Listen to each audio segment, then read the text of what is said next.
Good evening, everyone. We are here at Benjamin Elijah Mays High School, my alma mater, where a shooting took place today shortly after school ended on this Valentine's Day. The police chief of APS, Chief Applin, as well as Major Woolfolk will give you more details about the specifics of the incident and where we stand right now. We do know 4 young people were shot here on campus, and that they are non-life-threatening injuries, and they're at Grady at this time in stable condition. Our hearts go out to these families and to these young people as we hope for a speedy and full recovery real soon.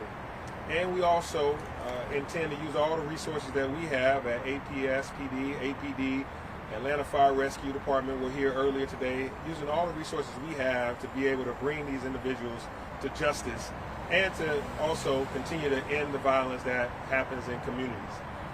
We're standing here on school grounds where individuals are coming to school each day to get education and be amongst their friends, and an incident like this happened. And so we want to make sure that everyone knows that our youth and their safety is our top priority. As we have stated over and over again, the relationship between the Atlanta Public Schools and the City of Atlanta has been very strong with the Atlanta Year of the Youth.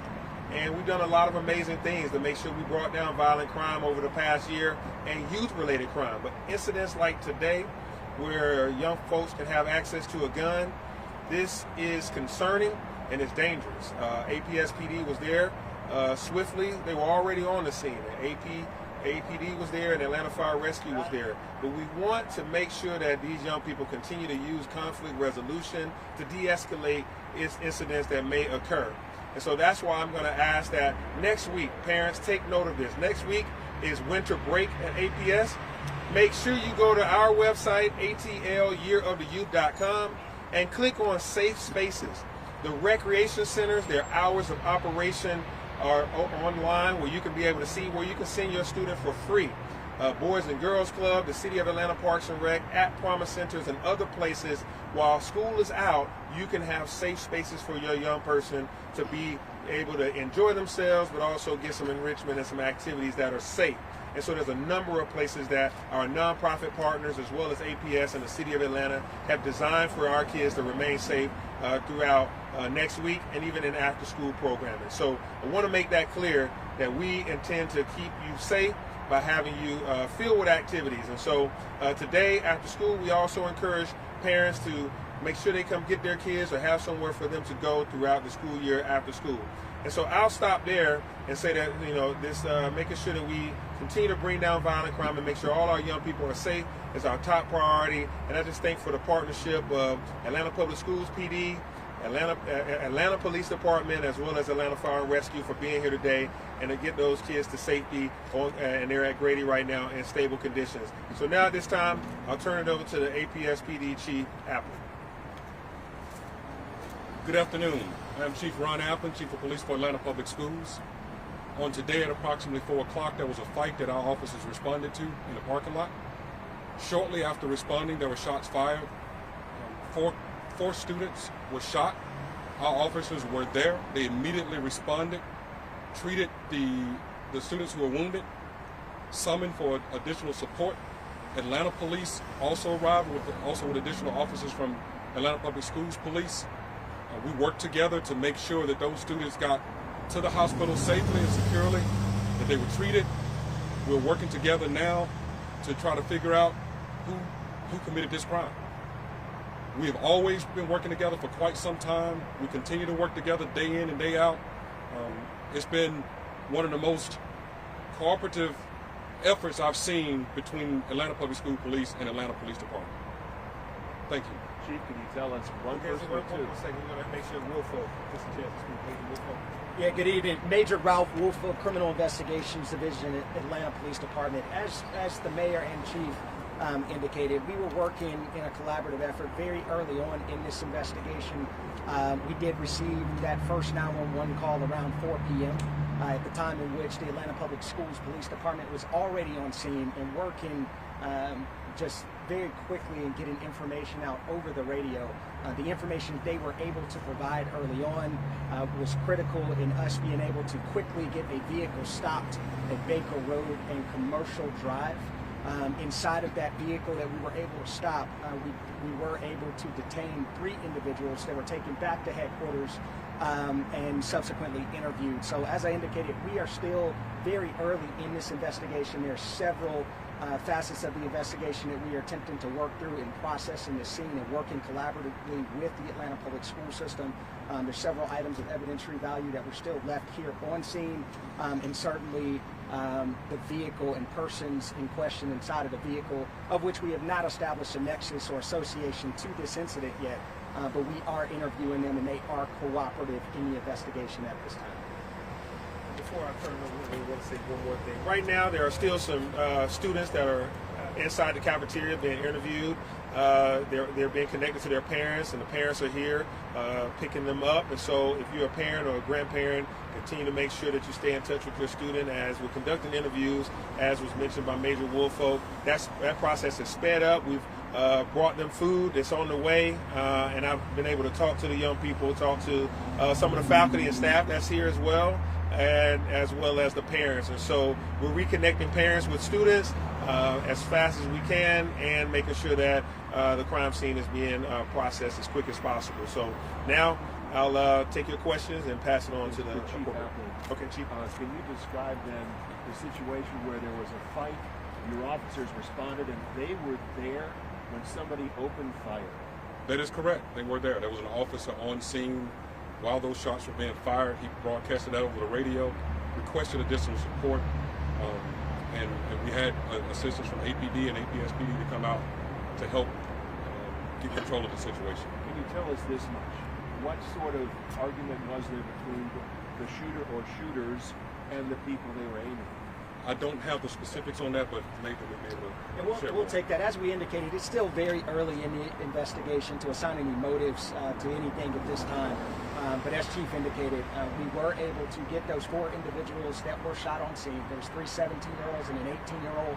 They were transported to Grady Hospital, in which I'm being told they are in stable condition at this time. But once again, it's still very, very early in the investigation, and we are trying to work carefully just to make sure that we dot every I and cross every T through the course of the investigation here. But having said that, do you think there was any sort of relationship between the suspects or the people being detained and the people who were shot? Yeah, once again, it's still so early in the investigation, and we're working to try to gather all of that information. And the 4, are they male or female?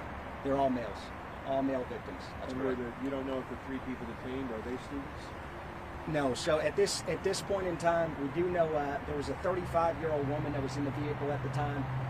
She was the mother to a 17-year-old that was inside of that vehicle, 17-year-old female, and another male that was inside of the vehicle.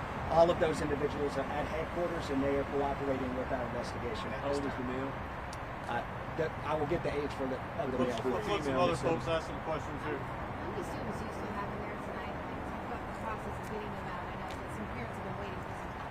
I mean, our investigators are here. Once again, we had to work through several students that were on scene.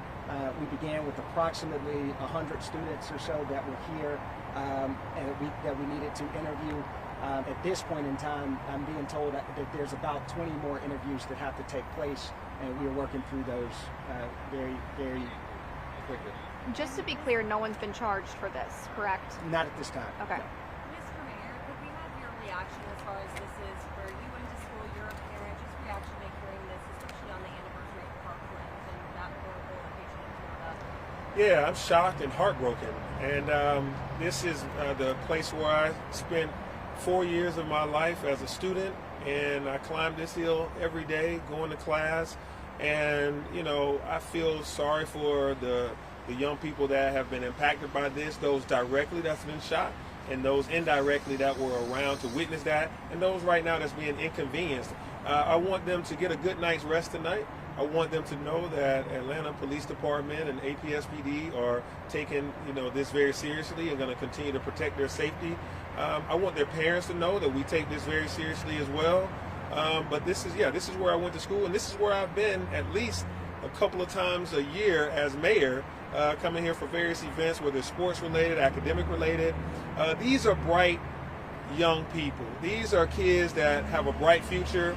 I was in there today for over an hour talking to some. A couple said they wanted to be police officers. One wants to be a carpenter.